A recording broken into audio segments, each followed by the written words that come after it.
From bureaus worldwide, this is FSN. Thank you, Ollie Barrett. I wonder what my old friend Pippa King would make of that decision by the top court in India on the biometric passports. I'm sure Pippa would have a lot to say about it. Must drop her a line. It's Wednesday. How are you doing? It's the 26th of September 2018. I've got to check that there, yeah. Welcome to the programme. Always good to be with you. Do get in touch with me now. It's at Richie Allen Show on Twitter. Richie Allen. It's the Richie Allen Show. Broadcasting live on richieallen.co.uk and multiple platforms around the world.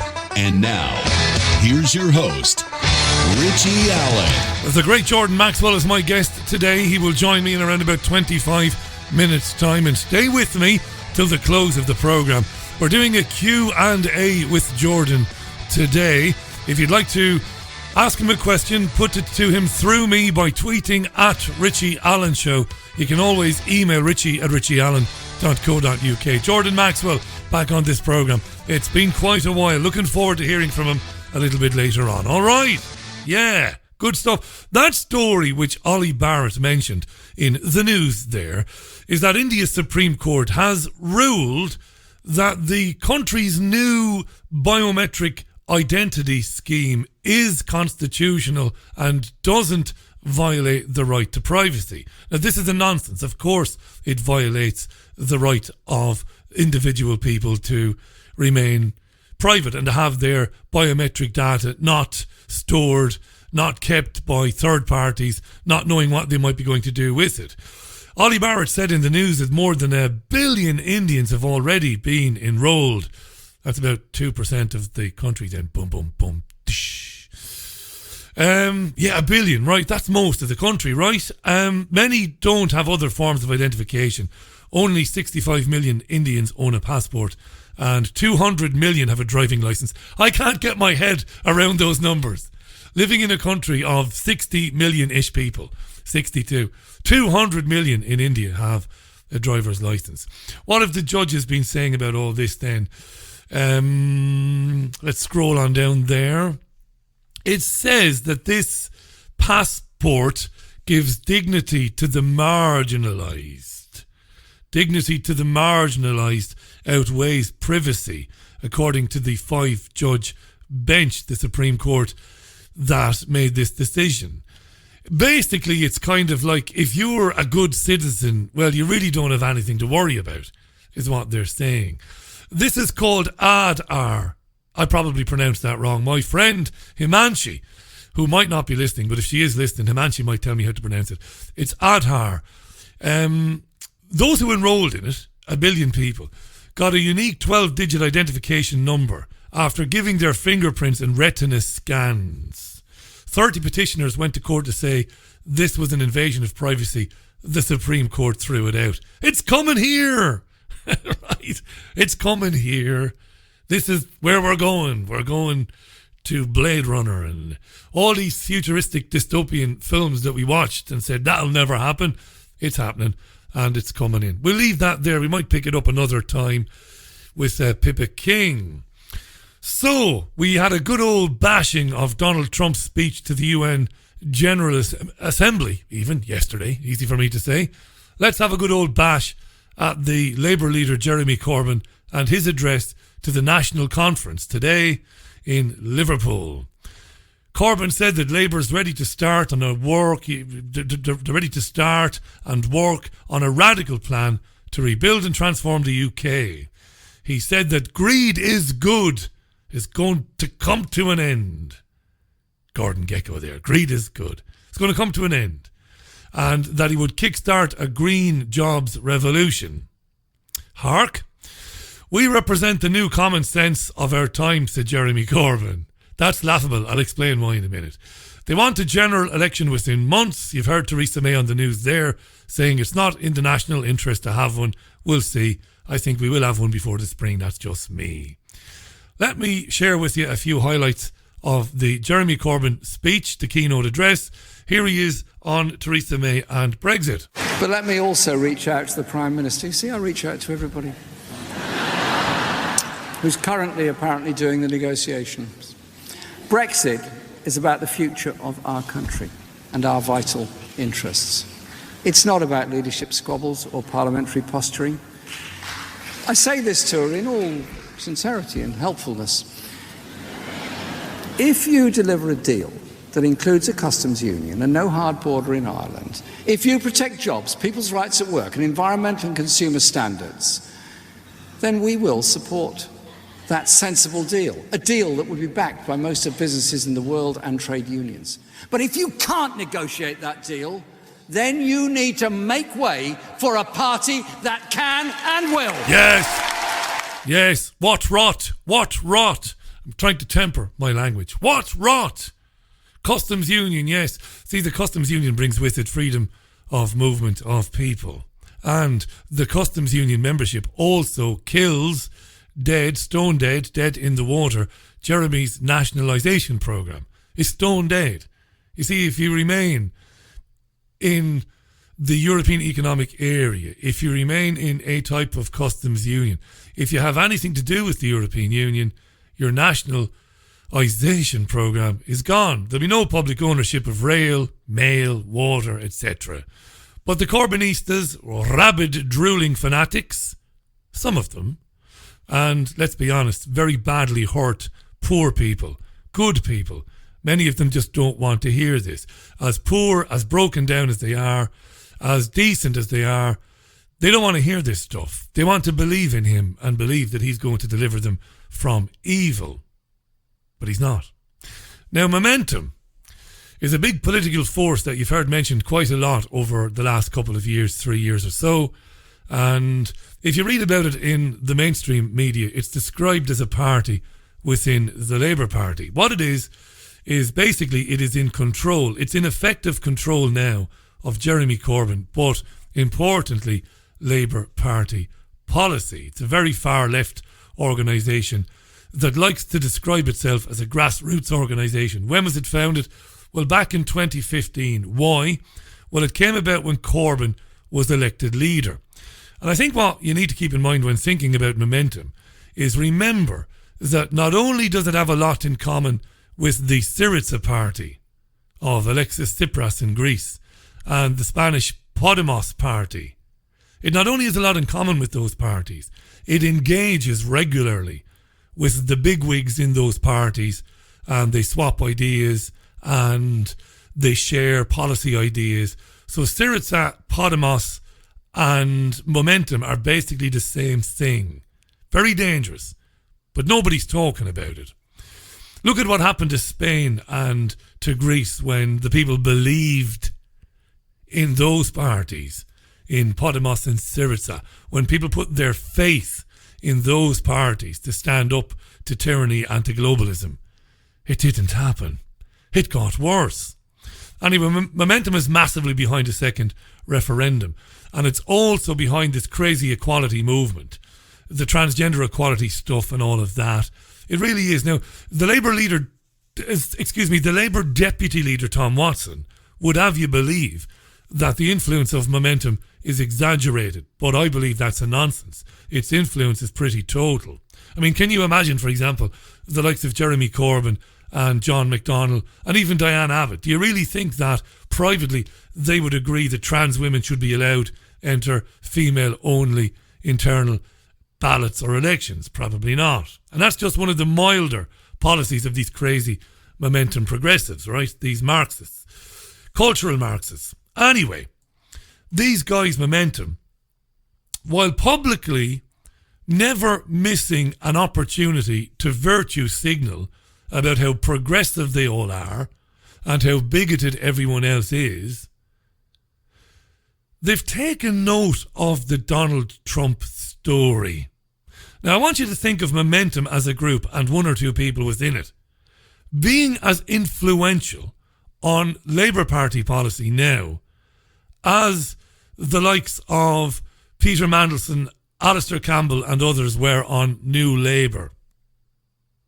Right? So these guys, in theory, they hate Donald Trump. They didn't want him to come here and visit the country and the Queen and all of that. But they've taken note of the Trump story.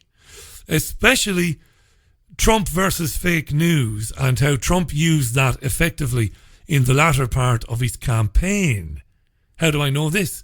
Well, listen to Jeremy Corbyn today. His language is a tad more sophisticated, but this is pure Donald Trump. But here, the free press has far too often... Let me just give you a bit of context there. He's talking about the press. He first of all, Corbyn, laments the fact that journalists in Myanmar and elsewhere, other banana republics, are being killed and imprisoned for just being journalists. That's what he says, right? Then listen to what he says next. So he says, oh, it's terrible what's happening to journalists around the world, getting jailed for reporting on authoritarian regimes. And then Jeremy says this. It turns out... He says this. But here, the free press has far too often meant the freedom to spread lies and half-truths and to smear the powerless, not take on the powerful.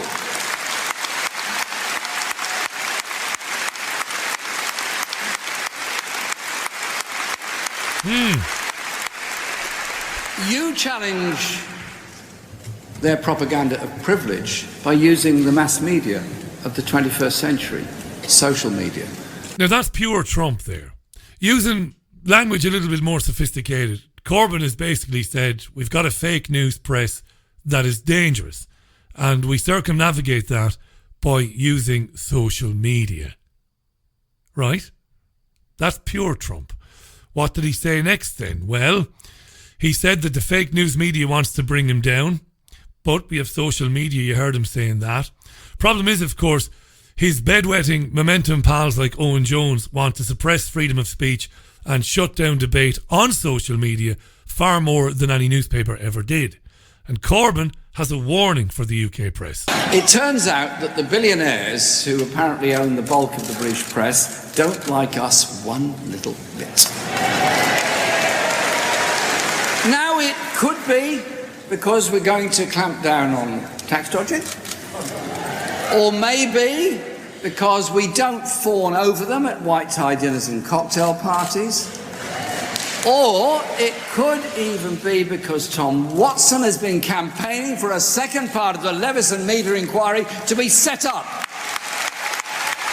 Oh yeah, thank you, Tom, he says. Watson wants to go after Leveson in Leveson too. Now, I have no sympathy for the UK mainstream media, for the TV channels or the newspapers. What these progressives, these cultural Marxists, this group Momentum, which has total influence over Corbyn and Labour Party policy, what they want to do is they want to bring down the press in this country. And you're saying to yourself now, that's a good thing. It isn't a good thing. It's a dreadful thing. A dreadful thing. There were laws against the hacking of people's phones and the stealing of people's information unknown to those people and printing stuff about people that was privileged, that hadn't been disclosed or discussed with journalists. All of this stuff was illegal. It was against the law, Millie Dowler and all the rest of it. And it was and could have been and should be dealt with through the legal channels that are available to the Director of Public Prosecutions. But they want to use what went on in Fleet Street in the 2000s, in the noughties mostly, to basically bring in the draconian kind of press legislation. This is, of course, if you want to look this up, look up Impress, look up Max Mosley. They want to force the press to participate in a regulatory regime that would have profound, disastrous consequences for freedom of speech in this country. One of the ridiculous notions they have is that they want the press to pay for libel action brought against them, even when the press isn't guilty of libel. So you could take a libel action against the News of the World, which is gone now, the Sun on Sunday, shall we say. And what they want to bring in, and Tom Watson is fully behind this, they want the newspaper, before it's been decided whether or not the paper is guilty of libel or not, they want the newspaper to pay for the legal procedure. Whereas traditionally, if you take a libel case against somebody and you lose, you would incur costs. So they're going after the press.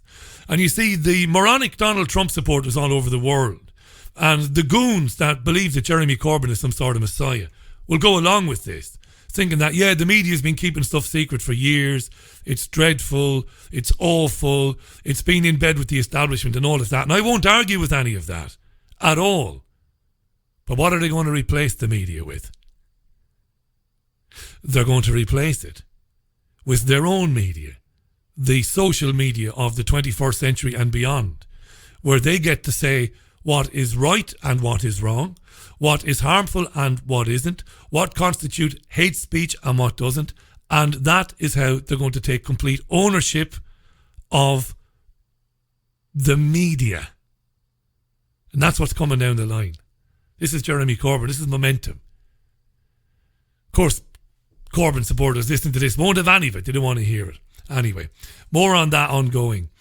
So while Corbyn was up there talking about these things, talking about Brexit in the nonsensical terms that he was speaking, he was saying, you know, customs union and all of that, even though it's a nonsense because any membership of the EU means his nationalisation programme, as I have said, will never be realised.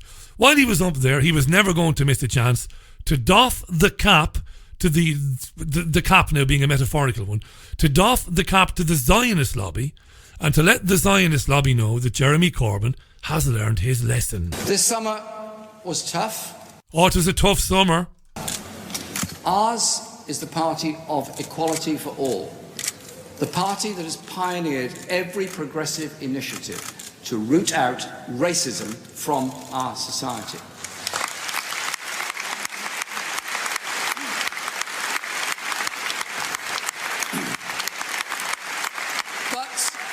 Conference, being anti-racist means we must listen to those communities suffering discrimination and abuse. I believe we're all stronger from listening and learning from each other. The Jewish people have suffered a long and terrible history of persecution and genocide. I was humbled to see that in a memorial 2 years ago when I visited the former Nazi concentration camp at Terezin in the Czech Republic. The row over anti-Semitism has caused immense hurt and anxiety in the Jewish community. There's no such thing as anti-Semitism. It doesn't exist. It exists in Israel, where Palestinians are treated like second-class citizens and are treated like animals by the establishment in Israel and by the Israeli Defence Forces. That's where you might get it. In this country, there is no anti-Semitism. There is no widespread revulsion, hatred or blaming of the Jews in this country. It doesn't exist. It's a lie. It's a monumental lie. Jewish community and great dismay in the Labour Party. But I hope and believe we can work together to draw a line under it. I say this to all in the Jewish community. Jewish community. Here we go again. This nonsense, the Jewish community. Jews are not a community. They're Jews, like Christians are Christians and Sikhs are Sikhs and Muslims are Muslims. They're not a community. The Jews don't gather in Manchester together and isolate themselves. Yes, there are places where there are, in North Manchester, there are streets, there are areas where there are quite a lot of Jewish people. But the Jews are not sitting around in this city or anywhere in this country thinking of themselves as exclusive and as an exclusive community. Different but the same, or the same but or not the same but different. Oh, I don't know what I'm saying. You know what I mean anyway. There's no community, right? That's the nonsense that is. Many people said during this anti-Semitism crap that there isn't a single voice that speaks for Jews in the United Kingdom. There isn't. There is no Jewish community at all. There are lots of Jews living in the UK, maybe not so many. And they've got very many differing opinions on very many different issues. And the ones I speak to don't see themselves as a community at all. This is nonsense. This party, this movement, will always be implacable campaigners against anti-Semitism and racism in all its forms. Yeah, and he gets a big standing ovation then. It's crap. So what about Palestine then? Did he have anything to say about Palestine? He did and he didn't. He did and he didn't. Here he is. Let me say a few words about the ongoing denial of justice and rights to the Palestinian people. Our party Our party is united in condemning the shooting of hundreds of unarmed demonstrators in Gaza by Israeli forces and the passing of Israel's discriminatory nation-state law. The continuing occupation, the expansion of illegal settlements and the imprisonment of Palestinian children are an outrage. We support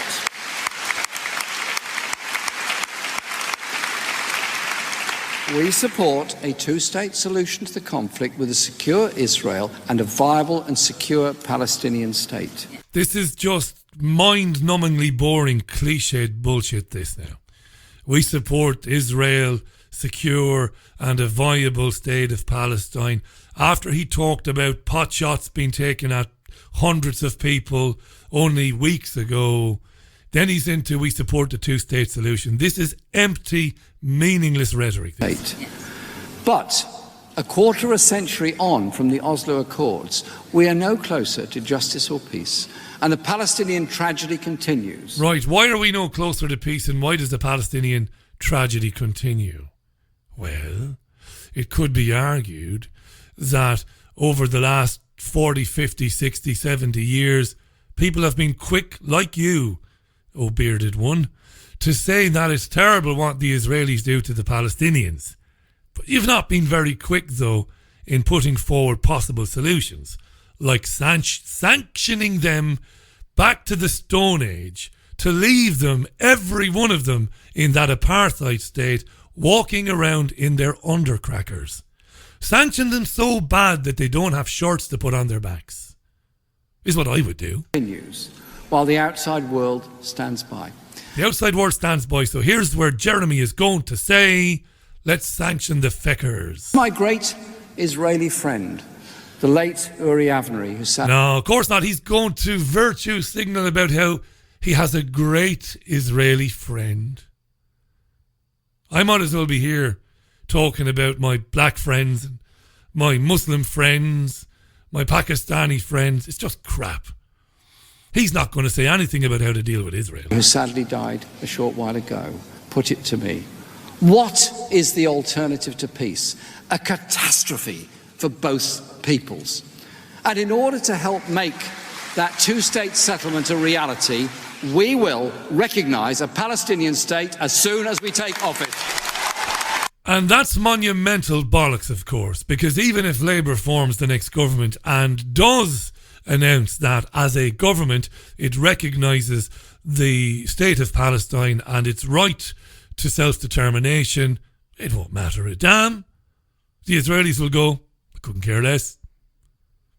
There'll be a bit of whinging and bawling from Netanyahu, a few harsh editorials in the Israeli press, and life will go on.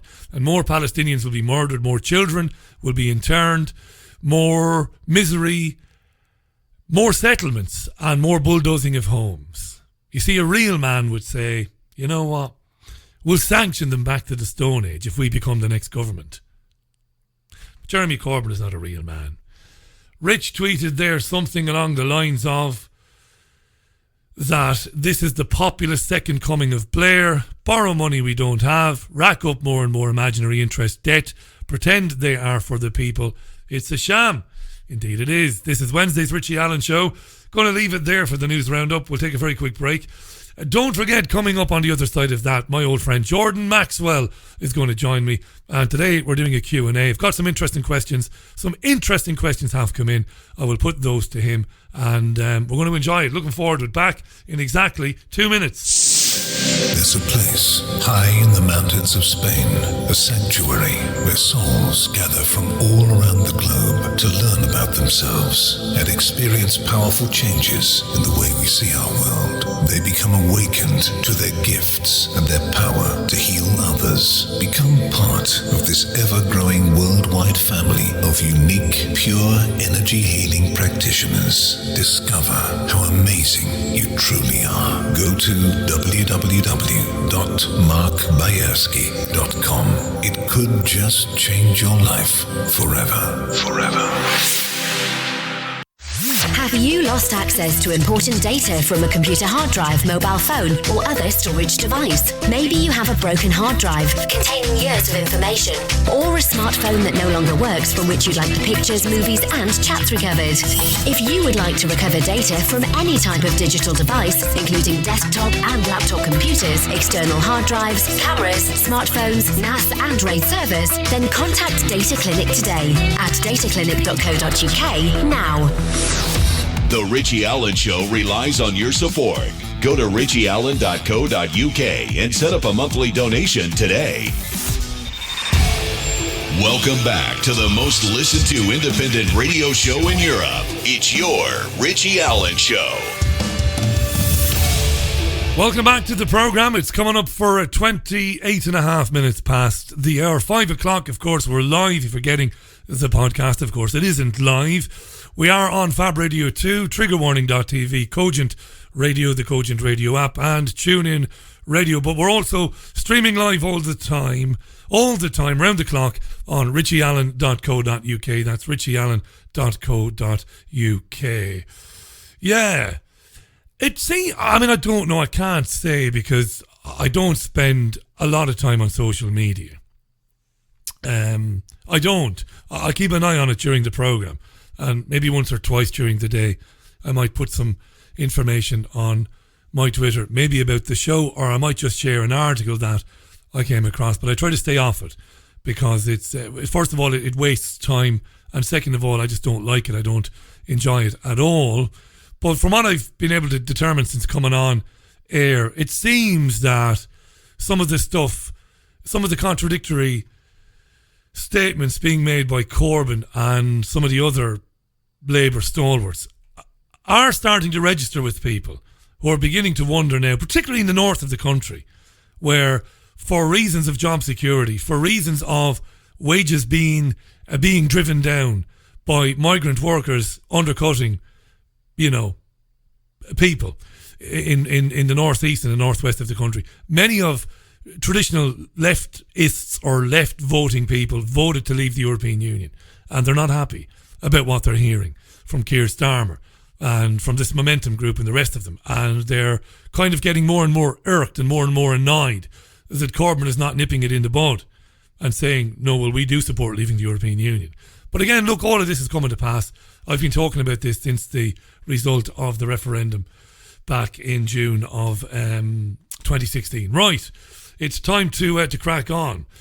I'm getting a little notice there now that's saying that my connection to Jordan is weak, and it might not let me connect with him imminently. Hang on there.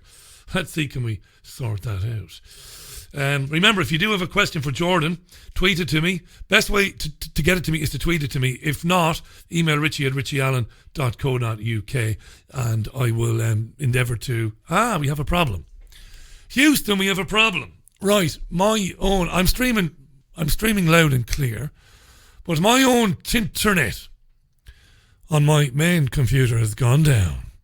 So I'm going to try and reconnect it now while I ad-lib here. Ad-libbing is good. And see, can we get it back up and running? This has happened before. I'm pretty sure that I will get it back up and running, and we'll be able to get Jordan on. So it's at Richie Allen Show on Twitter, and my connection to Jordan might just be restored now. Let's see. Yeah, I think we might be all right there. The only frustrating thing about this job is not having an engineer or a producer to hand, having to do it by yourself on your lonesome. But I think I sorted it now. Just a quick reconnection and we might be in business. Right? I think we're good to go. Listen, what more can I tell you about Jordan Maxwell that you don't already know? Jordan has been talking about, writing, speaking about to, I would say, millions of people around the world for 6 decades now on the occult, on religious teachings, religious philosophy. You can read all you need to know about him on his website, which is jordanmaxwellshow.com. That's jordanmaxwellshow.com. He's been hugely influential on thousands, if not tens of thousands of researchers and journalists and broadcasters who've taken an interest in his research, in his work, and have attempted to get that to wider numbers of people. I'm one of those journalists, hugely influential on me. Met him on the radio in Spain back in 2009. It's always a pleasure to have him on. It's been a while. Remember, it's jordanmaxwellshow.com. That's the website. Let's welcome back to the show my great friend, Jordan Maxwell. Welcome back, sir. How are you? Well, thank you, Richie. I'm always delighted to be on the program. You bring a light into my life, and I'm always happy to talk with you. Oh, thanks for saying that. That makes me emotional. Because that's mutual. I love speaking to you. I love having you on. I love hearing from you. Occasionally during the week when I get a little Skype message from you with a bit of information, I love it. So thanks, Jordan. Loads of interest in you coming back on. Understandably, it's been a while. We said we'd do a Q&A, and we can get into the Q&A in a couple of minutes. But how are you health-wise and physically? Are you bearing up there? Say that again. I had a bad problem on the line just now. Yeah, it did drop out just a second ago as well. I hope we won't have any problems. No, I was asking just before we get into the questions from the listeners, how are you yourself? How is your form and how is your health? Well, I'm still not exactly sure what you're asking me. So say it again. Yeah, are you healthy? How are you feeling? Are you good? Okay. Thank you. I at 78 years old, I'm having problems hearing, and can't see that well either, and so I do the best I can. But age is creeping up on me. I'm almost 80 years old now, so I feel I got a half of it. I got at least an excuse for not hearing very well, but I'm okay, all right, for the moment. I mean, it's about as well as I can be for 78. But I'm happy. I'm able to do what I love doing, and that is talking to my fellow man and trying to awaken them to the facts of their life as they live in this world. And I've been doing that I started back in 1959, which as of December of this year will be 59 years. 1959 is 59 years ago.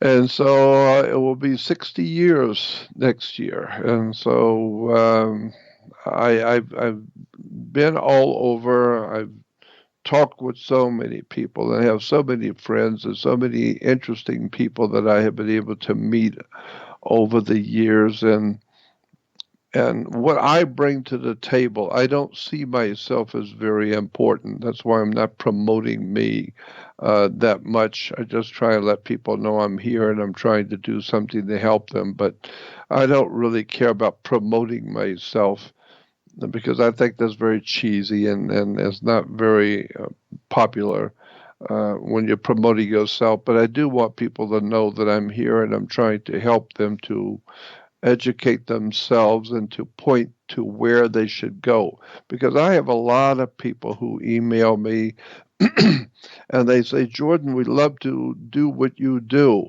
And I said, no, I don't think you want to. I don't think you want to do what I do. It's going to cost you a terrible amount of your life. It's going to cost you to do what I do. But they want to know, a lot of people want to know, where do we start? I mean, because you talk about so many different subjects, where do you start and how did you get into all of this information? Great question, that. Well, great question, yeah. that. I don't think I've ever asked you that. I mean, 59 years, it'll be 60 years next year. You would have been 18. Was there a life-changing event? Was there a political event, a news event, something that triggered something in you to start looking?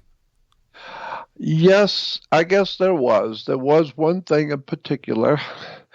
I think I've talked about it on your show once before. I've talked about it on other shows about meeting my girlfriend's father in 1959 when almost 60 years ago. But when I come to California, I was born and raised in Florida. And so I ended up coming to California to live by myself at 19 years old. I had no money, no friends, no family in California. I had nothing in California. I just wanted to go to California. And so as a kid, I come out here, and then I met. I think, did I ever tell you the story of my meeting my girlfriend in California when I came out? No, you didn't. And if I go through some old interviews and I find that you did, I'll be profoundly embarrassed. But I don't remember this. This is fascinating now. Well, I think maybe I did, but it's very interesting. I'll try and make it quick. I come to California by myself on my own with nothing, no money, no nothing. And I ended up in Los Angeles, and I ended up in a little city just north of Hollywood, California, and it's called North Hollywood. It's about 5 miles or less than 5 miles to Hollywood from North Hollywood, so it's very close. And but back in 1959. It was a very small little Mickey Mouse town, just a little small town, but it was thriving because it was close to Hollywood. And so on Saturday morning, I would get up and I only lived 2 blocks from town because it was such a small little place to start with. And so I'd walk downtown and I'd go to the town's restaurant for breakfast. And so one morning I went downtown and I went to have breakfast, and the place was absolutely crowded. There was just no room anywhere, people standing and waiting. But there was one chair at the counter. So I slipped over and sat in the chair at the counter. And next to me was a young girl, about, I would say, 17 years old. I was 19. And so we started talking, and I liked her, and she liked me, and so we became good friends. And then after breakfast, we took a walk downtown, and so we started meeting on Saturdays and Sundays sometimes. We started meeting in downtown for breakfast on Saturday mornings, and then we'd hang out around town for a few hours and then walk home. Well, I found out she only lived about a block or two from me, right near me, but when we would walk home, I got home first, and then she would continue. And so therefore I didn't know exactly where she lived, but I knew it wasn't only but about a block or so from me. And so one night, one evening, it was on a Friday evening, and she came over to my place about 9 o'clock at night and knocked on the door. And I said, what do why are you here? And she said, my dad wants to talk to you. She said, my father wants to talk to you. He's got something to tell you. And I thought to myself, what does he have to say to me? He doesn't even know me. And, but it sounded kind of interesting. So I said, okay, I'll go with you. So I followed her. We walked back to her house. It was only about a block from my home, but I'd never been there before. And as we were walking up to her house, her father was coming out by chance. He happened to be coming out. And when I saw him, the hair raised up on the back of my neck, and I felt something very, very strange just looking at him. I felt it. I didn't know what it was. It wasn't frightening. It wasn't scary, and it wasn't threatening. But it was something very special, some kind of a spiritual reaction my spirit was having with his. And so I knew there was something strange about him. And so when we went in the house, she had a sister about 10 years old. And so the 2 girls sat on the floor by the fireplace, and there was a long sofa The father sat at one end of the sofa, and I sat at the other. The mother, I know, was in the house. She was in the kitchen or something. I never saw her that night. But so there we are, the four of us, the two girls sitting on the floor, my girlfriend and her sister, and the father and I sitting on the sofa. And he was talking to me about, well, he heard that I had met his daughter in a restaurant, and was I working, and how did I like living here? And so he was just finding out about me. Fishing, yeah. He was fishing for some my info. view on things. And yeah. So I felt a little better about him because he was talking to me about things as a kid, 19-year-old kid, I could relate to, but I knew there was something about him. But I kind of liked him. He was very refreshing and fascinating. And so as we were talking that evening, and I was feeling much better about him. He then said to me, he said, remember back in Florida when you were home in Florida and your father built a new back porch? Remember how the porch was falling apart and your dad and his brother built a new back porch? And I didn't want to show tears in front of my girlfriend, but he scared me because that happened. And I was thinking, who is this man? How could he know? What How could he happened know? to me? Was it? Yeah. Wow, Jordan. Yeah, and so I was kind of taken back by it. And he said, remember, he built the back porch with green lumber because it was cheaper. And so he built it with green lumber. And it smelled funny. The green lumber smelled funny. Remember how it smelled to you? And I looked at him, and I didn't know what to say. And he said, and one night, he said, remember, one night you got out of bed and you were supposed to be sleeping. You were about 8 years old. But you got out of bed and you went out on the back porch. And you sat there on the back porch looking at the full moon. It was a full moon that night. Do you remember that? And now the guy was really scaring me because he that's exactly what I did. And I said, yes, I did that. He said, I know, we saw you. Who's we? Wow. And I said to him, I said, what do you mean we saw me? Who are you talking about? I didn't see anybody. He said, of course you didn't. We saw you. You don't need to see us. And he said, and what did you do? You sat on the back porch, and what did you do? Remember how you picked the lumber, you picked the wood from the back porch with your fingernail because it smelled funny, and you took a little piece of the wood and you were smelling it because the green lumber smelled funny at night.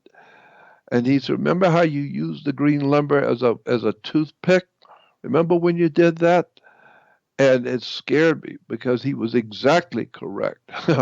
And I didn't know what to say. And then he said to me, he said, and also, remember that night when you sat there looking at the full moon when you should have been sleeping? You talked to God, didn't you?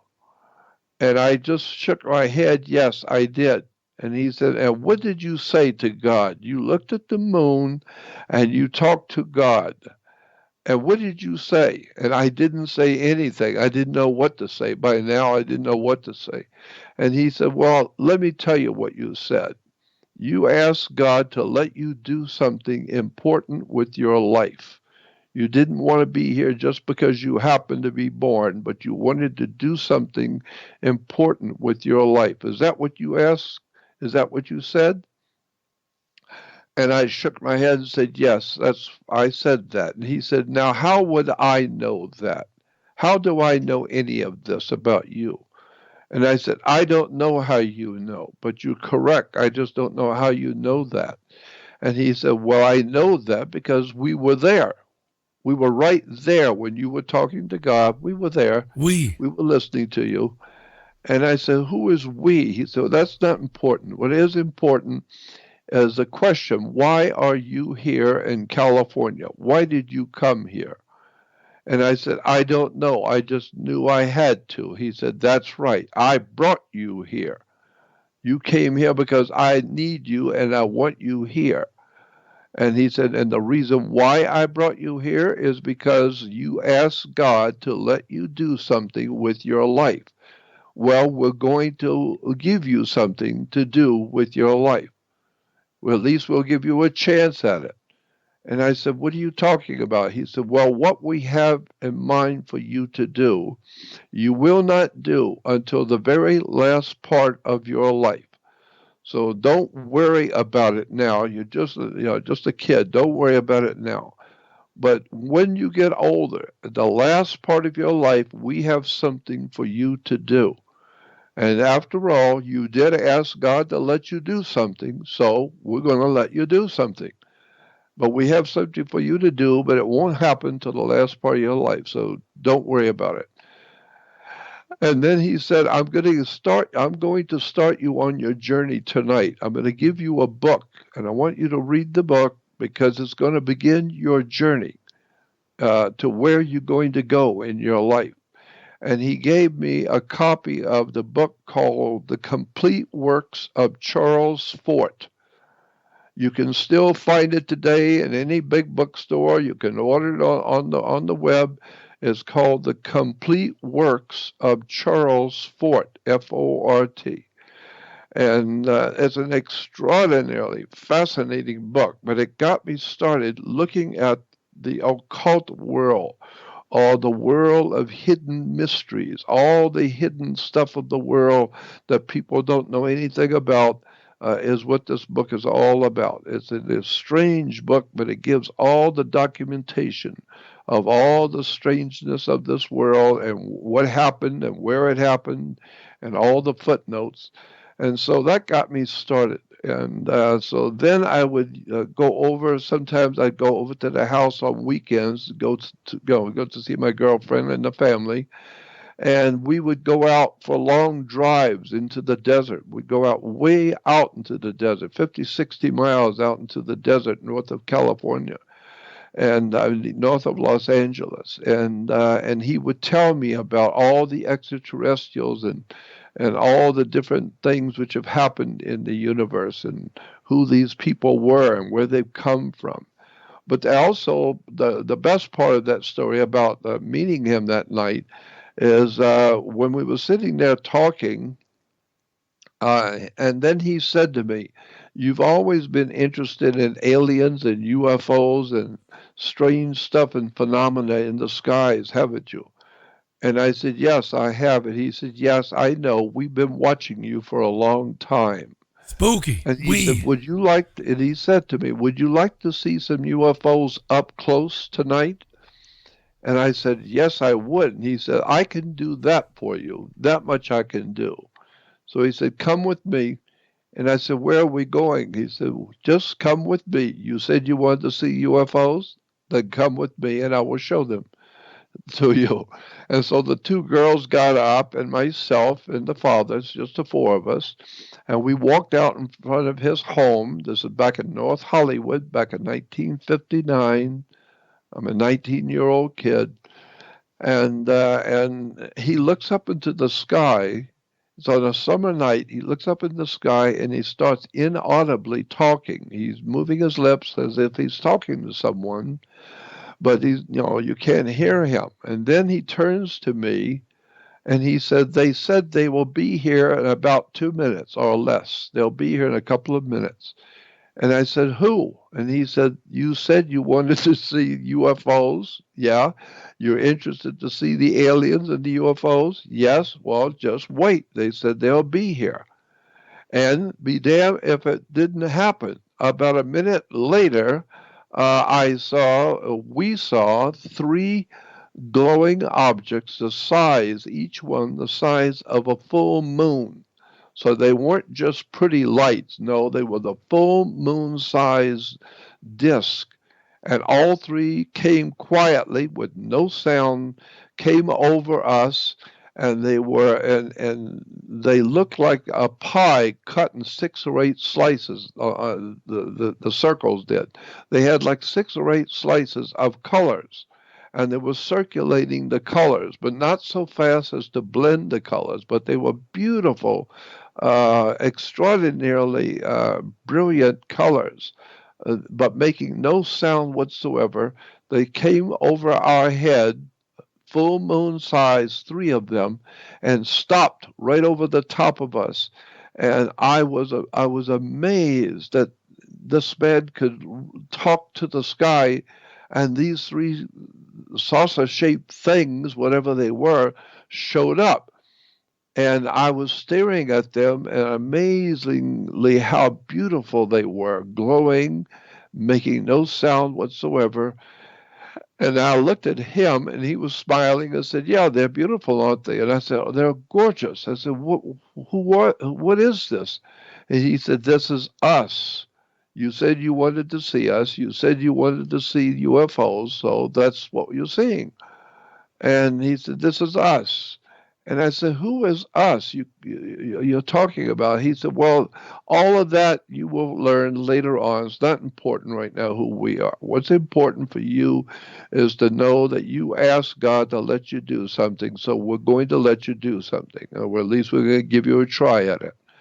And so that night, I turned and looked at my girlfriend. She was kind of smiling at me.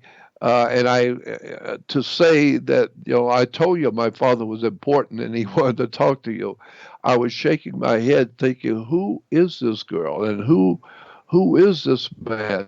And how do I come to know these people? And why am I here in California? What are they, though? And how does this guy know so much about me? Jordan, you know what? That got started. The connection is just breaking up a little bit there. I hope it doesn't go. I remember you talking about this about 10 years ago when we first met. I do remember this vaguely, and I do remember more recently speaking about Charles Fort. And I can make a confession here because you're an old friend and I love you and I love having you on. I think when I first heard this years ago, I probably didn't believe you. And we can laugh about that now because I suppose I don't know anything now. I'm ignorant today, but I was far more ignorant 10 years ago. And I think I would have listened politely to that and would have found it very difficult to believe. Back then, of course, I don't doubt it today. It's absolutely extraordinary. And the question, I suppose, is what was her father and what was she? Because it could be argued that they weren't human beings as we know them, Jordan. That's right. That's exactly right. It could be very well that because if you go back to the book of Genesis in the Bible, in the Old Testament, it's very plain what is being said there, but most people don't know it. Most people have no idea in the world what the first chapter in the book of Genesis is saying. It's an extraordinary story that the book of Genesis is saying. And we could talk about that, later. But basically, what the Bible is saying is that there are alien life forms who have come here from out there. That's why if you ask Christians, "Where's God?" they'll point out there. Well, out there, if you're in China, is out there. That's in a different direction. Or if you're in Africa and God's out there, that's a different direction in the universe. So on the round globe, out there is wherever. It's out there. Well, out there implies that it's extraterrestrial. It's not from here. And so it's very possible that that out there someone has come here a long time ago, and I'm not talking about millions of years ago. I'm talking about billions of years ago, because somebody was on this earth billions of years ago. That much we know for sure. Scientifically, we know that. But somebody came here a long time ago in our history. But we humans have not been told the whole of our history of this earth. Somebody came here and saw the indigenous creatures that we call the hominid creatures, and they said in Genesis 1:28, "Come, let us make man in our image after our likeness." That's what the Bible said. God said, "Come, let us make man in our image after our likeness." And Christians will tell you, well, there it is in black and white. It says God created man. But the rabbis will tell you, no, it doesn't say that. One of the chief rabbis in America I used to talk with for hours on end, and he told me that there is no place in the Old Testament where God said he created man, where God created man. Nowhere does it say that. It doesn't say that at all. Christians have thought that, and people have said it so much that now people believe it. But the Bible doesn't say God created man. What it says in Genesis 1:1 is that God said, come, let us make man in our image, after our likeness.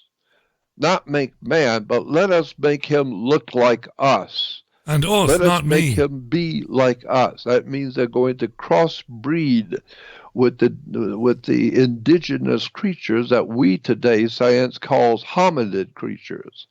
They will like chimps. They will like monkeys. But they walked upright. And we know now in science hominid creatures in the ancient world. What we think about as a caveman, but no, they were called hominid creatures. And so somebody, the Bible says in Genesis 1, came here and said, come, let us make man in our image, after our likeness, implying that they were going to crossbreed themselves with the indigenous creatures that are here and creature. And that new kind of creature was called Adam. If you go back to the Jewish Bible, the Hebrew Bible, to read Genesis 1, it says Adam. So man was already here. We have Cro-Magnon man, or Peking man, or Neanderthal man, or whatever these ancient hominid creatures, we call them man.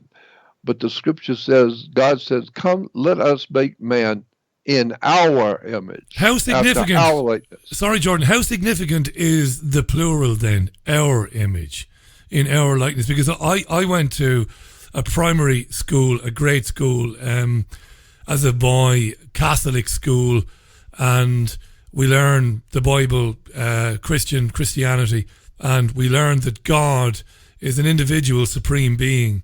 God was always there, was an omnipresence in the universe forever. God is an individual. It is one thing. So how it is one person or one being. How significant is the plural? Let us make man in our image. Who is our? Who are they? And we've lost them, I think, have we? Bloody connection has gone down again. There's a wee problem. It's a word that means you can hear someone walking of leaves or branches. So if there's somebody walking behind you and you don't see them, but if you're hearing somebody walking on leaves and crushing branches, you know somebody's walking behind you. Well, that's what the Hebrew word means. God walked and talked with Adam in the cool of the evening, but the Hebrew word means he was actually walking with 2 feet. He's actually walking with Adam in the cool of the evening, because you could hear him walking and crushing the leaves and the branches as he was walking. God. And so he looks like us.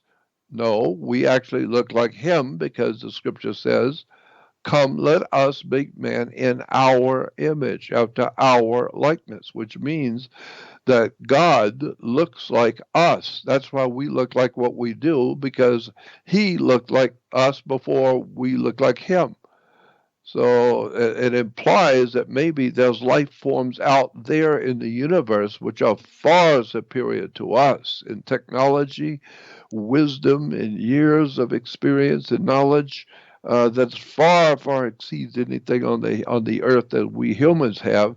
And we call that God, the Elohim in Hebrew, the gods that came here. And they look like us. That's why we look like what we do, because they made us to look like them.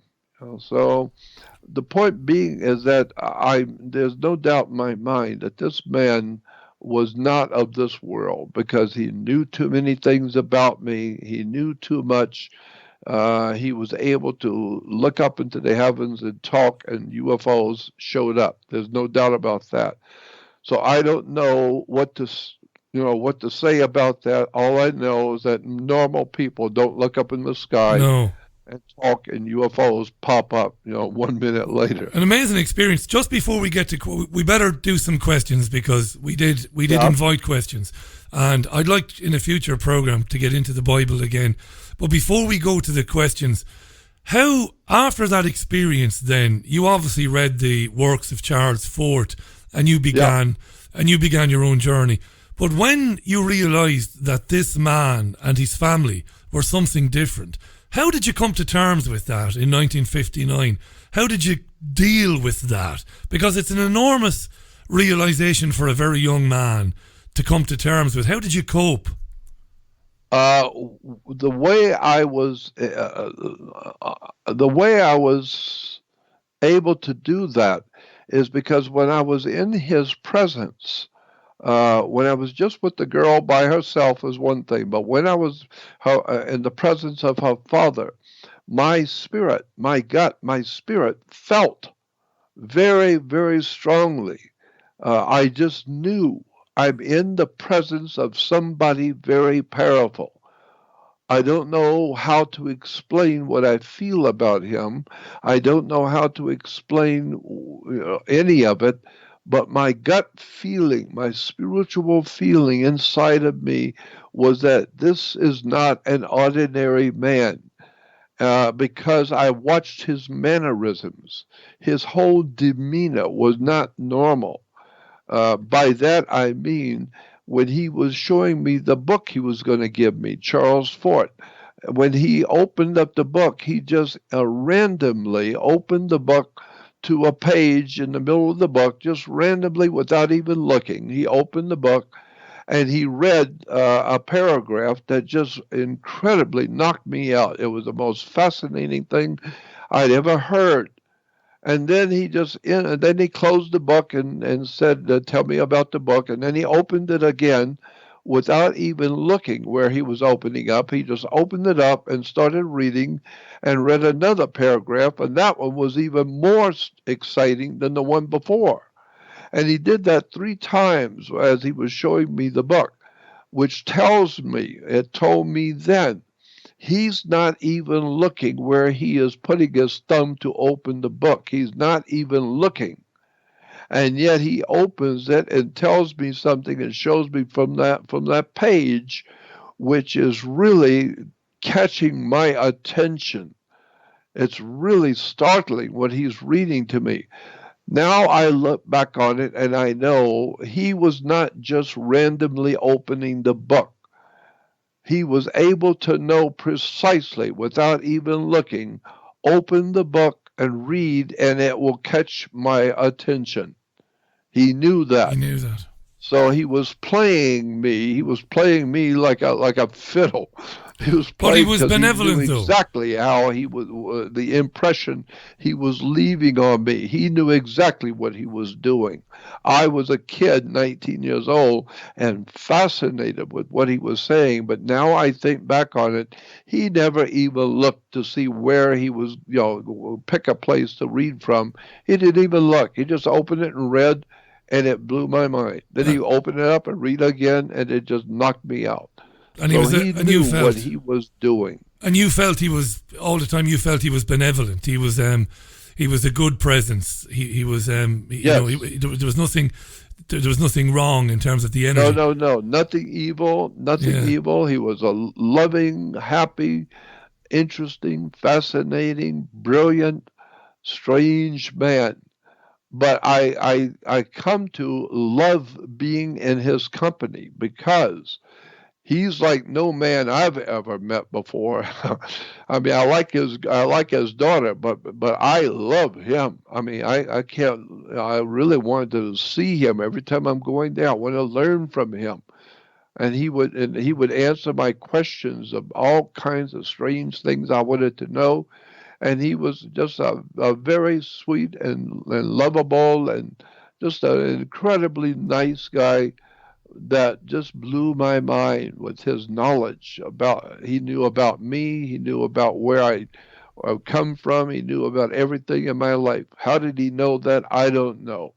What became, Jordan, just because I am going to get into some questions now in a minute, very briefly, what became of him and his daughter in terms of your relationship? One day I went over, one weekend I walked over, only a block from my home. I walked over to see them, and the house was wide open. All the windows were open, the doors were wide open, and there was nothing in the house, period. Zero, nothing.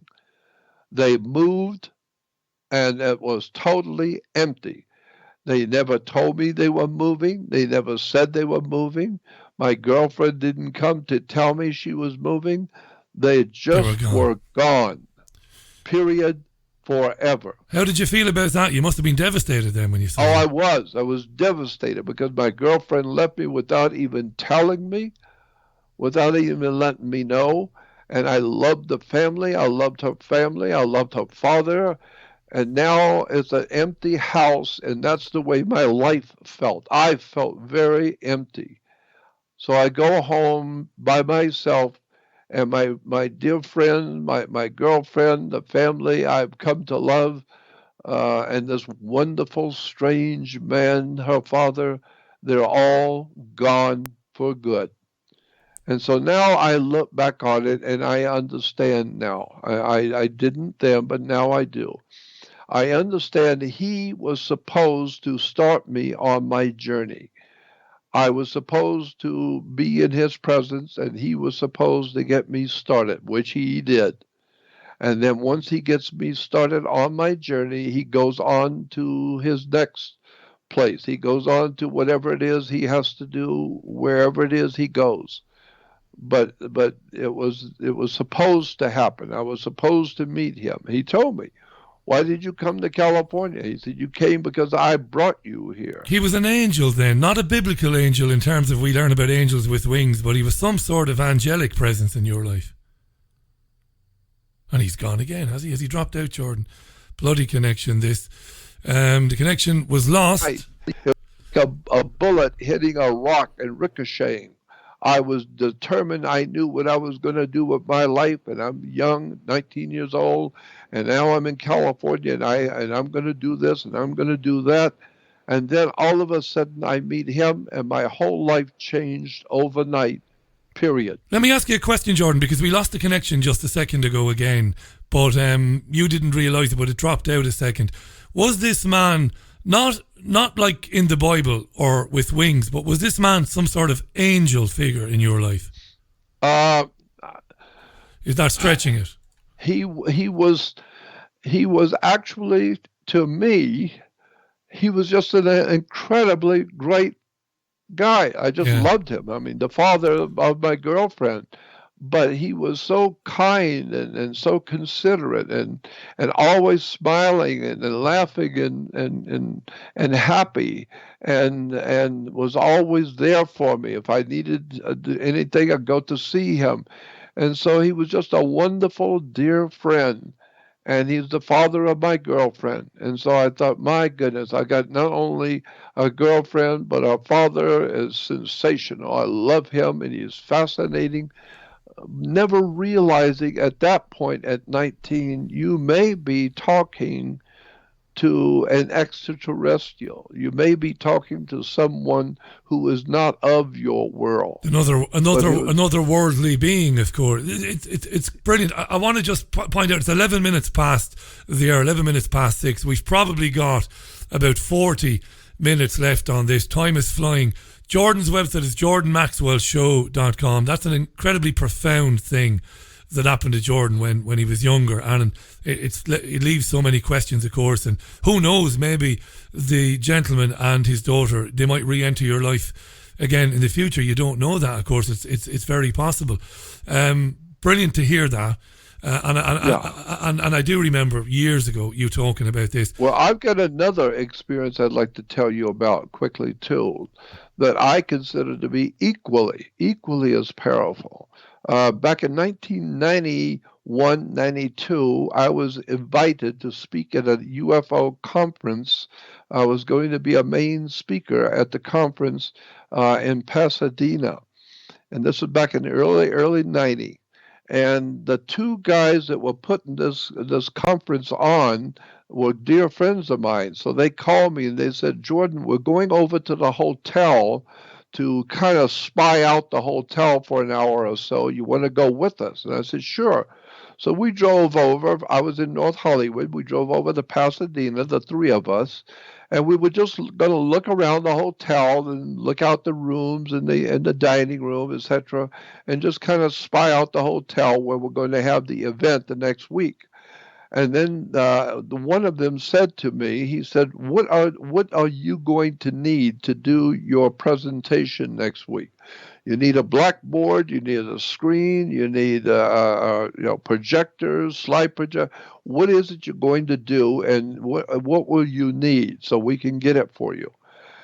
And I said, I don't really think I want anything but a table. I just want a table and a chair on the platform, on the stage, where I can spread out all the papers and materials I want to talk about.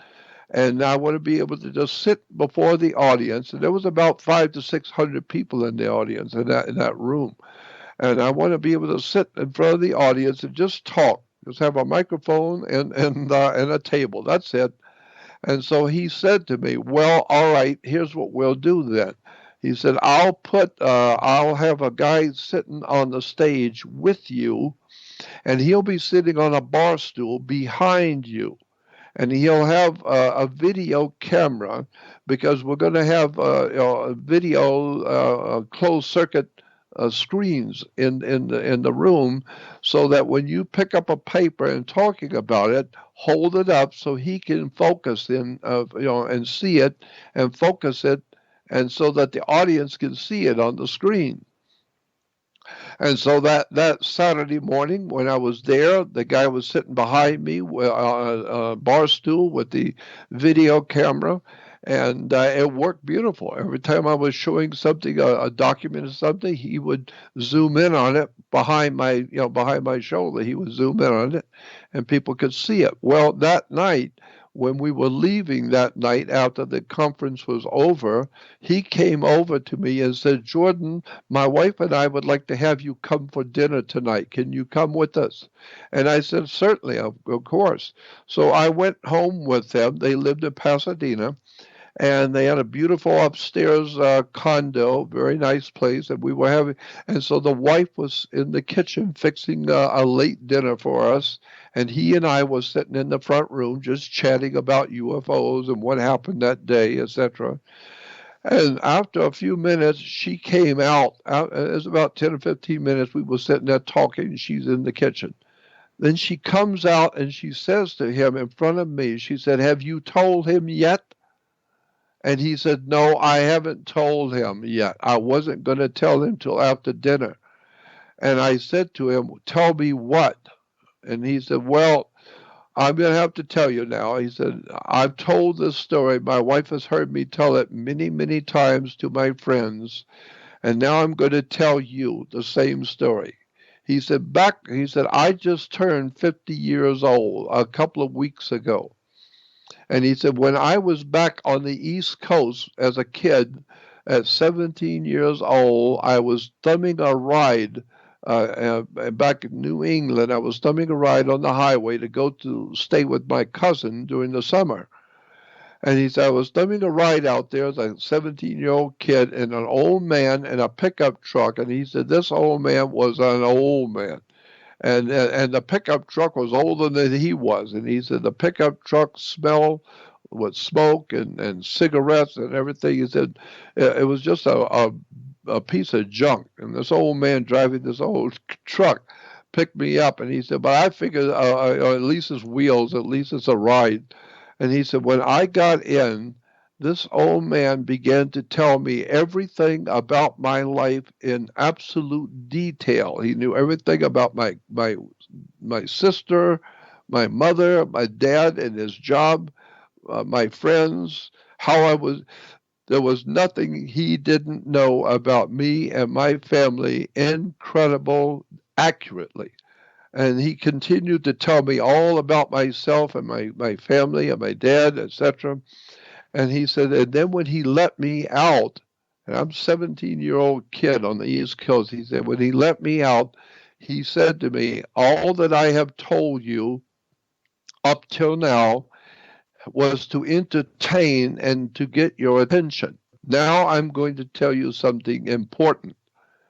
He said, after you are 50 years old, you're going to be on the other side of this country, on the West Coast, after you're 50. And one day you're going to be on a stage with a man sitting at a table in front of a large audience, and he's going to have a lot of papers and books on the table, and you're going to be on the platform with him with a camera. But that camera does not exist today, but it will then.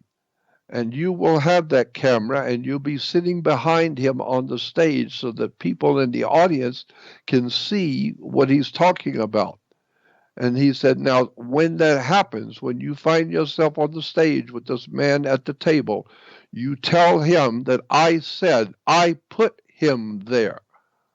It was my idea that he would be sitting at that table and that camera would be in existence. I will do that. I put him there. You tell him that. So he thinks he's doing this on his own. You tell him, no, I'm the one that put him at that table. I decide, not him. And it scared me because I wasn't prepared for that. And I got up and I left. I walked outside. I walked down the stairs. It was kind of chilly that night. And I walked downstairs and he came out and followed me and caught up with me. And I didn't know what to say. And he said, I'm just telling you what this man told me some 35 years ago, that I was going to be on the stage with you, and he told me to tell you that it's his idea. He's the one that put you there. And so that scared me. That was a second experience that I've had. I've had about 35 of these kind of extraordinary experiences. This is just 2 of 35. Incredible, And Jordan. so that's why I just do what I do, because I don't know why I do it. It hasn't brought me any happiness. It hasn't brought me any joy in my life. I've lost my family. I've lost everything I own. I've just lost everything. And today I have nothing, live with nothing, and got nothing. But I do what I do, and happily I have been able to garner an audience of people who are hearing me at least. And I don't know why it is that I'm locked into my destiny. I just do what I do, and then I have to endure all the harsh comments about me working for the government, or I'm a demon worshiper, I'm worshiping the devil, I'm doing I'm a criminal, I'm a liar. But I just have to endure all of that because at 78 years old, I'm getting real close to 80 years old, I have to live the best I can from one day to the next, living in one small 10-foot square room with nothing. And I've dedicated my life to doing what I do, and that is to wake people up and to help them to understand the world they live in. And I obviously believe that I'm supposed to do that because I can't do anything else. I'm too late in my life to change. So I just do what I do, and when I leave here, I will take with me an extraordinary amount of experiences that most people will never know happened to me. And friends all over the world. You have to keep that in mind as well. Materially, you might not have anything, but spiritually, you've got far more than that in abundance anyway. Jordan Maxwell is our guest. I know we said we do a Q&A. I know it's 50 minutes into the conversation. But what we've been talking about is extremely important, and it's amazing background, really. And for a lot of people, they wouldn't have been aware of any of that. JordanMaxwellShow.com. Jordan, I'm going to take a 75-second break. If you want to stay there, just take a quick break. When we come back, then I'm going to put a question to you from Steve from Belfast, Northern Ireland, who asked a brilliant question about the Kaballah, about Trump, about 33 degree Masons and occult symbology around the president. Really interesting stuff. Yeah. Jordan's going to stay there. We'll take that break. Back with plenty more from him. We'll have about 30 minutes. We'll try and get through about 3-4 questions if we can. Back in 75 seconds. There's a place high in the mountains of Spain, a sanctuary where souls gather from all around the globe to learn about themselves and experience powerful changes in the way we see our world. They become awakened to their gifts and their power to heal others. Become part of this ever-growing worldwide family of unique, pure energy healing practitioners. Discover how amazing you truly are. Go to www.markbayerski.com. It could just change your life forever. Forever. Have you lost access to important data from a computer hard drive, mobile phone, or other storage device? Maybe you have a broken hard drive containing years of information, or a smartphone that no longer works from which you'd like the pictures, movies, and chats recovered. If you would like to recover data from any type of digital device, including desktop and laptop computers, external hard drives, cameras, smartphones, NAS, and RAID servers, then contact Data Clinic today at dataclinic.co.uk now. Welcome back to the most listened to independent radio show in Europe. It's your Richie Allen Show. For all the information you need on Jordan's Research Society, go to jordanmaxwellshow.com. It's the only legitimate website, jordanmaxwellshow.com. Jordan, brilliant question from Steve in Belfast in Northern Ireland. And it's about Trump, and Stephen reckons that Trump studied Kaballah. And would Jordan be aware that there is 666 occult symbology on the Trump Tower, as well as Trump getting an honorary 33-degree Mason membership?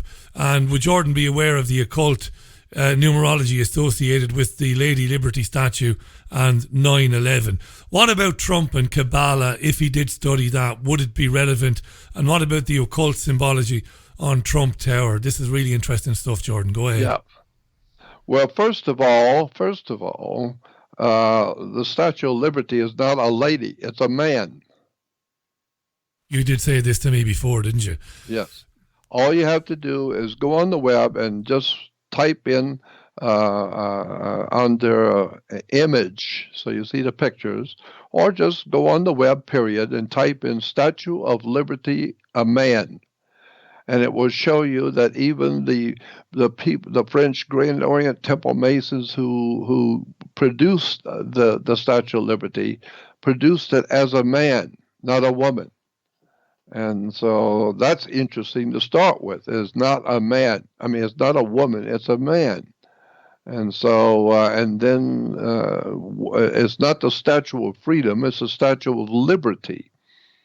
And the liberty means you ask permission. You don't have freedom. Liberty is what a sailor gets when he pulls into port on a ship. You don't just get off the ship and go out and do what you want to do. No. You ask permission to leave the ship. And if the captain, he may not give you permission, but if he gives you permission to leave, you have a certain few hours that you can leave, and you had better be back on time because you have liberty to go. You don't have freedom. So there's a big difference between liberty and freedom. And so that's one thing. Second is that, first of all, I don't know that there is a 666 on the hotel. I mean, I've looked at that before and I didn't see it. It's I suppose you could, see it if you look at the picture on the Trump Towers. But I don't see it myself, so I don't know that it may be something, it may not be. However, having said that, first of all, I don't really have an opinion about Trump or anybody else. I don't care about the politics of this world or of this country or anything else. But having said that, I do notice that many times when you see President Trump sitting and listening to someone, or when he's sitting and talking with someone, he is holding his hands together in a Kabbalistic hand signal, a hand sign. It's a Kabbalistic hand sign, and I have noticed that many times I see him, he'll be standing or sitting and talking, but he'll be holding his hands together in the Kabbalistic hand sign. Of that, there is no doubt. I mean, it's very obvious. And what would that so be, Jordan? I know that he knows about Kabbalistic magic, right? And I know that he knows the symbols. He's a very, very intelligent man, very intelligent, and whether he's good, bad, or indifferent, it doesn't matter to me. I don't care. But I do know that anyone who has built as many hotels and gambling casinos as he has in Las Vegas and in the East Coast and New Jersey, Atlantic City, obviously, going without saying, he obviously has to deal with the mafia. He has to deal with the La Cosa Nostra and the underworld criminal syndicates that run America, period. And he knows that. He wouldn't be there otherwise. He has to deal with them. Yeah. And so my point being is that he has already proven to the world that he knows how to deal with very powerful, frightening and powerful forces in the world. But he is able to do that. That's who he is. That's what he does. And he knows how to do it and do it right. And so obviously, whoever is watching the destiny of this country, of the states, America, who's watching the destruction of our country and the destruction, premeditated, calculated, total destruction of our country and our our people, and ultimately to destroy off the earth freedom, liberty, justice, and decency and honor is being destroyed. So somebody very high up in this world that we will never know who they are, but they are very powerful. And the really important people who run this planet, you will never know who they are, you will never hear their names, and you will never see them. They don't operate. They are the powers behind the world scene, and they live in places like the Alps and the Himalayas, or in the Alps in Europe. They live in places where you will never be allowed to go. You will never see them. And so I don't know who they are, but whoever they are, they're very, very powerful people. And behind the scenes, they're watching what's going on. And I think that they have picked him to try and do something with what's coming, because they know, as I do, what's coming to America and what ultimately is coming to the world of mankind. And so these very powerful people have made a confederacy among themselves, a group of them, and they have decided to see if they can thwart what was going on and try and guide the human family in a different direction, because we're going under. We're being destroyed as human beings. We're being destroyed, our morals, our ethics, entertainment, our business, our banking, our military, the entire superstructure of human civilization is being destroyed. Jordan, can I jump in there? Every point. Can I jump in there? Because this is really interesting. Are you saying that it's possible that the hidden elite or the hidden hand have put Trump in as a reaction to an awakening that was happening? Because I've actually considered this, and I'm fascinated if this is what you're proposing. Maybe I think so. Yeah, yes. This is yes. huge. Yeah, fascinating. This. So Trump is basically, it's like dealing a card in a game of cards. Folks around the world, because of people like you, and there aren't many people like you, have begun to see things in a different light, have seen things differently. So the elites want to re-engage people with politics again and that world, and Trump is their answer, because whatever people might think about him, the fact is he is engaging people and getting them to believe in the process. And somebody like you spent your entire life trying to show people that left versus right, Democrat versus Republican, conservative versus liberal, it doesn't matter, because the elite, it controls everything. That's right. Fascinating, this. Yeah. And I also add to that, nobody, period, nobody is going to become president in this country unless the powers behind the throne agree to it. Yeah. They will decide who will run this country, not you. We do not in the states elect our presidents. We do not elect our senators, our congressmen. We do not elect anything. We don't elect a thing. We go to what we call the polls, and the polls, we go there, to vote at the polls. But what the Americans don't realize is what the word poll means. It doesn't mean you're voting for a president. You're going to the polls because universities and big private companies will hire a polling company. They come in and then do a poll. And what does that mean when you're doing a poll? It means that you are putting names out there to see what the people think about these different names.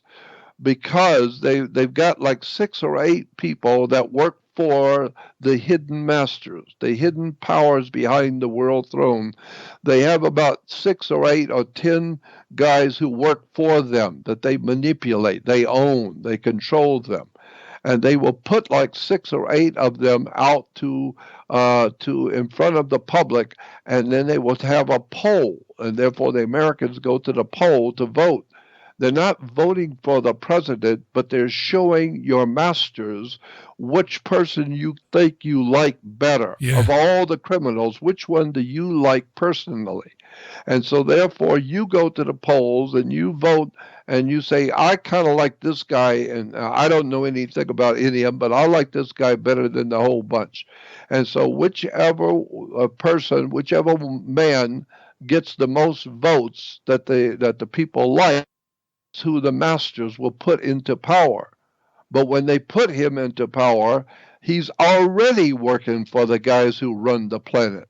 They just wanted to know which one of our 6 guys here that work for us, which one do you like? To give you the illusion of choice, to give you the illusion of self-determination, because they want you to believe that you are in control of your own destiny, and That's you're right. not. Exactly. But the 6 guys they put up there, like Dick, you can in America we can elect anybody we want, but you cannot select. You can only elect. The powers that be, the most powerful men in the world that are behind the government of the United States, they will select. And then they will put those names out there, those people out there, and they all work for the powers that be. They all work for the man.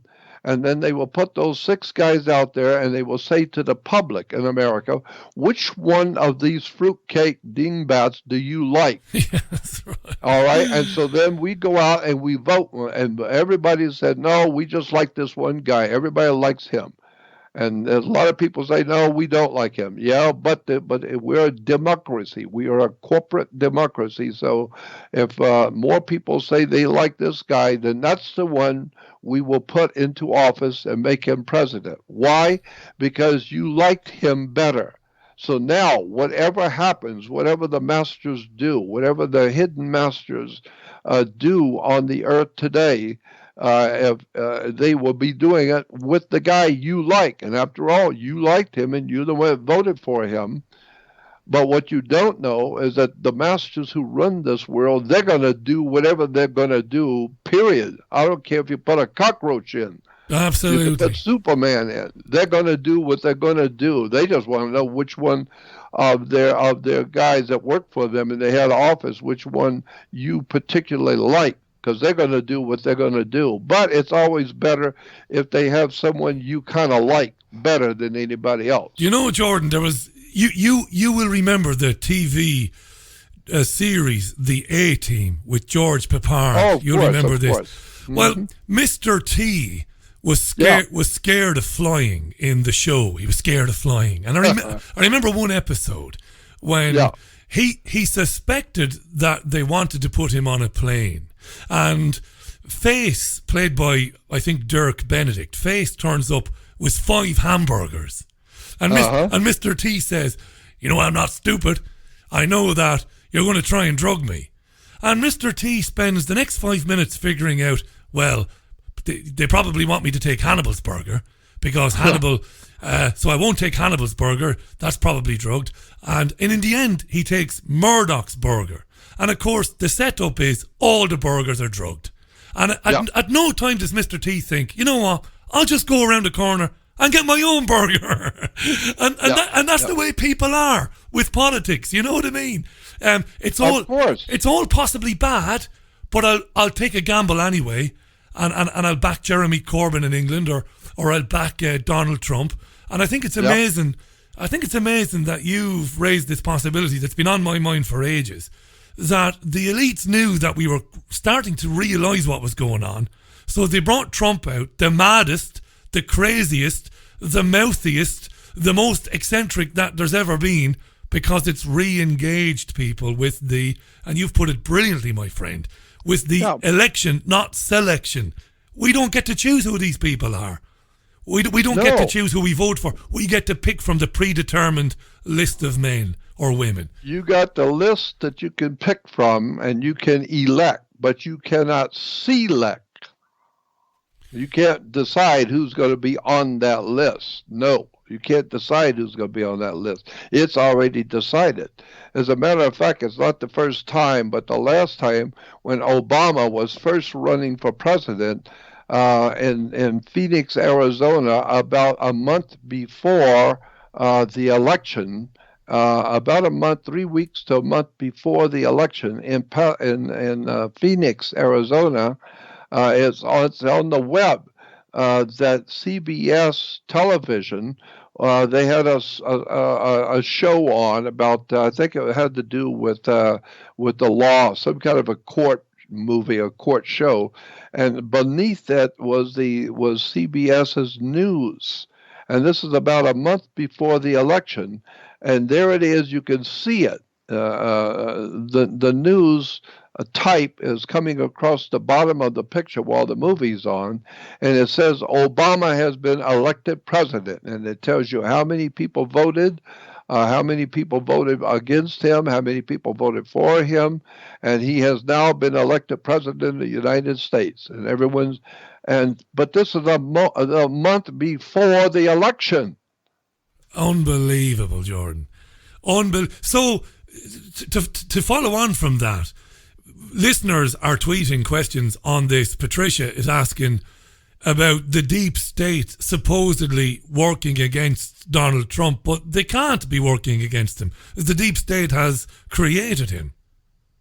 That's precisely right. The deep state creates. A lot of people think they're losing. They're losing. They're not losing anything. Do you remember the comedy television show many years ago? I guess in the UK, I think you probably have seen it. It was called Get Smart. Oh yeah, Adams. Okay, Don Adams. Yeah, right. Yeah. And exactly, Don Adams and Get Smart. Well, in the movie, in the comedy Get Smart, Don Adams was a secret agent for government, for the U.S. government. And he was, and he had the girl with him. She was an agent, and she was Agent 99, and he was Agent something.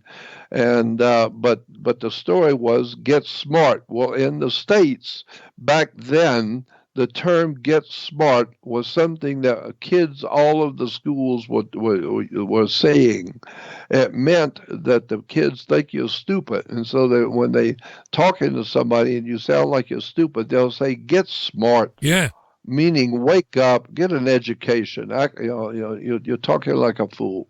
So get smart. So get smart meant that you're talking or thinking like a fool. Well, in the TV show Get Smart, who were the two sides? Who were the two sides fighting each other in the TV show Get Smart? One side was called chaos, and the other side was called control. That's right, Jordan. Wow, I haven't thought about this forever. That's right. Why? And it's no coincidence that this TV program we're using these words, right? That's right. That's right. There's no coincidence in this world. Everything is, quote, under control, end quote. That's amazing. Oh, so don't worry about it. Everything's under control. Under control? Under whose control? Yeah. Yeah. Let me just do this. This is going to be weird now. We're going to segue just for a sec. JordanMaxwellShow.com. I'm getting tweets from people asking me, why don't you do this more often? And Jordan's a busy man. He's welcome on the program as often as he wants to come on. But he's a busy man. But this has just been absolutely fascinating. It's profound stuff. I'm going to get this out of the way because I do respect my listeners. And they're always asking me about flat Earth. I can sometimes be a bit not rude, but a bit I suppose flippant or a bit maybe obtuse. Listeners, I know a lot of my listeners, they believe that the Earth is actually flat and isn't spherical. I don't care one way or another. I think it's all an illusion anyway. Jordan, when people have asked you over the years about flat Earth and stuff like that, what do you think about all of that? Where does that come from? I know it's a bit of a weird segue now, my friend, but we did say we do a Q&A, and more than one listener did ask me to say, where are you on the Flat Earth Society and their ideas? What do you think?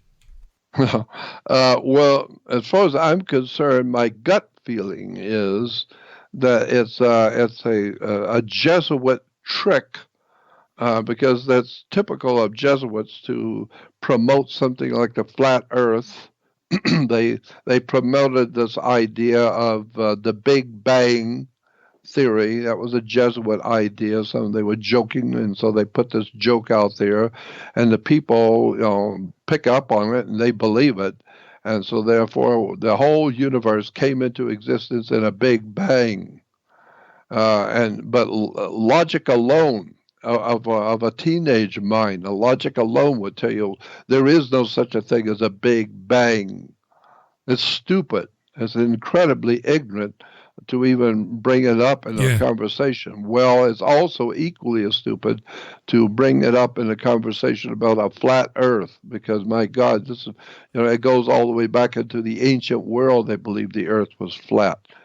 But keep in mind, all the airplanes that have been in the air, all the military stuff going on all over the earth from Russia and China, all the military planes, all the commercial airliners, everything, all the jets and planes in the air that's everywhere, no pilot has ever reported he saw the edge of the earth. Yeah. Nobody's ever reported that. No, and this is where I come in on that, and I've been a bit dismissive of it, but then again, I suppose I have a human right to be dismissive of what I want to be dismissive of, and this program is not run by committee; it's run by me, so I can say what I want. But I do respect my listeners, and I do respect the people who believe the Earth is flat. I just don't agree with it, and I don't know where it goes. I don't know to what end. Even if it was, what difference does it make? Yes, but I would also add to what I've just said that there are some very, very strange questions that do need to be answered about the some of the people talk about that's proof. Some of the questions that they bring up and some of the points that they make are very, very substantially important questions. And most people never thought about some of those really deep questions that are being asked by the people who believe in a flat. No, that's right. Listen, that's fair. I'm not saying it's just fair. Totally ludicrous. Yeah. It's not totally ludicrous. There's some very important questions that beg to be answered that the flat Earth people are bringing up, and I know about some of those questions, and I don't have any answers for them, and nobody else does. Do you know, by the way, my friend, somebody who believes in the flat Earth, they might say to you now and to me, they might say, Jordan, isn't it a bit ironic that you mentioned that pilots have flown for decades and never reported the edge of the Earth? Now, the flat Earth theorist would say, but Jordan, there's a contradiction implied there, because many of those pilots have seen things like aliens, they've seen things like unidentified crafts. Some of them possibly have seen otherworldly beings, but they've kept that quiet as well. Oh, no, lest they lose I their know job, that's right? true, because I have talked to many pilots who have seen really strange things, that I've talked to them personally as I've traveled around the world speaking, and I've talked with really very impressive airline pilots who tell me things in private that they have seen while they're flying. And so there's no doubt there's some really off-the-wall strange things that are being seen by people in planes. And I've flown around the world, and I've seen a lot of strange things myself. So there's no doubt this world is not, you haven't been told the whole story about what this Earth really is and where we've really come from. But when you talk about a flat Earth, that's still a little different from seeing UFOs and seeing strange phenomena in the sky. Is a little different from a flat Earth. So, I mean, I understand, and I haven't really decided one way or the other yet, because I do know there's some really important questions that have not been answered. For one thing, most people do not know that if you fly, or if you're if you go in a boat or you fly into the Bermuda Triangle, pilots and captains of ships will tell you, once you enter the Bermuda Triangle, what is the word that tells you north and south? Your compass goes crazy, right? Compass. Yeah, the compass. Yeah. Compass is what I'm looking for. Pilots and captains of ships will tell you a compass, once you enter the Bermuda Triangle, will immediately begin to point to true north, not magnetic north. And you have to now re-scramble everything to find out where you are in the Bermuda Triangle as of where you were going, because your compasses all change instantly. The moment you go into the triangle, it changes, and all your compasses will point to true north. You've scrambled my brain there. Near magnetic north. Well, you have just scrambled my brain, because I understood that the Bermuda Triangle mystery was solved, but now I'm not so sure, because National Geographic did a television show probably 15 years ago, and they suggested that the ships were sinking because of gas being released from the sea floor, right? But I didn't consider. Well, and of course, if I'd have been watching that show with you, somebody more experienced and more intelligent than me, you'd have said, Richie, hang on a second. The gas bubble's okay, but that doesn't explain all of these thousands and thousands of crafts and all the compass problems. And the pilots. Some of the pilots were actually reporting seeing strange things. Weird things. Yeah, that's right. Yeah. What what's his name? Albert Einstein. When he passed away, Albert Einstein had wrote and talked about the fact that he believed that the Bermuda Triangle was one side of a triangle that goes through the Earth. And it comes out in the South Pacific, way south of Hawaii. A doorway. And it's called the Devil's Triangle. And Albert Einstein said the Devil's Triangle in the Pacific is precisely cut in a triangle through the Earth. So if you took a knife and cut a triangle through the round globe, the triangle would start in the Bermuda Triangle, and the other end would be in the Devil's Triangle. in the Pacific. And he said, Einstein said, it was his thinking that the triangle is some sort of a vortex that the ancient extraterrestrial entities knew about, and that's how they come into our world. They come into our world, our Earth, through the Bermuda Triangle. Oh, wow. And they also come in through the Devil's Triangle. And it's a vortex that they know how to come into, and that gets them into our Earth. And boy, when you begin to look at the other ideas that have been expressed by scientists in relation to the pyramids and what they represented, because the pyramid, we don't think of the word pyramid in its correct understanding. The word pyramid is actually pyramid, because it's spelled P-Y-R-A, not Pira, but Pyra. Pyramid means fire. Fire is pyra, because a pyromaniac or pyrotech. Pyra means fire, and mid means middle. So what is a pyramid? It's the fire in the middle. This is why in all, I don't know how it is in England, but in all the states today, if you go into hotels, restaurants, or any public buildings, the men's restroom will always be a triangle on the door, and the women's restroom is always a circle on the door. And the men's restroom is a triangle because it represents the pyramid. Pyra means fire in the middle. And that's exactly correct, because the fire of sexual generation is in the middle of the human male body. Halfway between your head and your feet is the pyramid, the fire in the middle. And that's what it has to do with sex. It has to do with sexual magic. And the woman's restroom is a circle, which represents Stonehenge. Most people don't know that Stonehenge and the pyramid are connected, directly connected. And the reason why is because mathematically, if you were to draw a straight line, like a laser line, from the heel stone at Stonehenge, you draw a line from the back stone, is called the heel stone, and draw it straight out the front gate, out the front two pillars, and you draw that line like a laser line, and follow that laser line around the earth. It will go right through the pyramid, the Great Pyramid of Giza. But it doesn't go on the square, it goes on the triangle.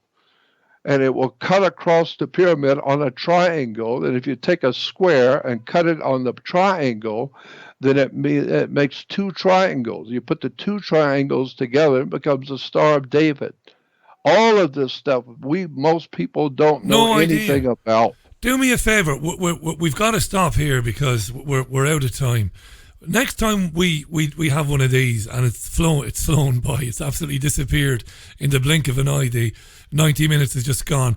But next time, let's talk about the wonders of the world, the pyramids, and the other wonders of the world. Let's do that, and what might be going on with them. Folks, Jordan Maxwell Show.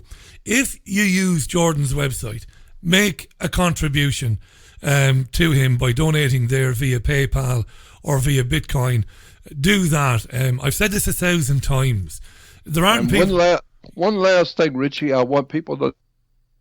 I now have on my website, Jordan Maxwell Show, I now have my 2 new videos are streamed. You can watch them immediately. Go on my website, Jordan Maxwell Show, and on the right-hand side of the page, you will see my 2 brand new videos. Yeah, click on them, and you can watch them immediately. I am now able to stream my new videos. Brilliant. And if you do watch those videos, folks, you've got to support independent researchers and journalists like Jordan Maxwell. There aren't very many you can count on one hand. You've got to do that.